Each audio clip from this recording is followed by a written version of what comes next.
Bismillahirrahmanirrahim. Balanca mes jetës shpirtërore dhe asaj materiale. Të dashur motra dhe vëllezër, sot dua të flas për një fenomen që e ka bashkëshoqëruar njeriu që nga krijimi i tij dhe do të vijoj të jetë një fenomen i tillë, të cilit i shpëtojnë vetëm besimtarët e mirë.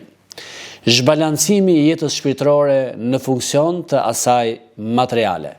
Jetojmë në një kohë ku njeriu shpesh matet me pasurinë, me suksesin apo me famën që arrin, por feja na kujton se vlera e njeriu nuk qëndron në atë që ka, por në atë që është. Pasuria dhe arritjet janë të mira kur ata e ndihmojnë njeriu të jetojë më mirë, të ndihmojë të tjerët dhe të jetë falënderues ndaj Zotit të gjithësisë. Përndryshe asgjë s'ka vlerë. Kur ata e largojnë nga Zoti, kthehen në sprovë. Islami na mëson masën dhe balancën.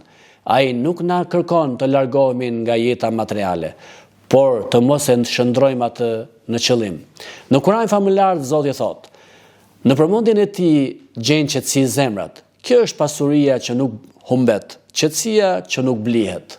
Ndaj, ndërsa punojmë e përpiqemi për sukses, të mos harrojmë falënderimin, namazin, për ulësinë dhe ndihmën ndaj njëri tjetrit, sepse vetëm kur shpirti dhe jeta materiale ecin bashk, njeriu gjen lumturi të vërtetë.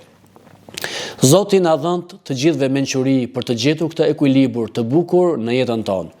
Motra dhe vëllezër, jeta është e shkurtër. Mos gënjehemi nga kjo botë dhe të humbasim përjetësinë.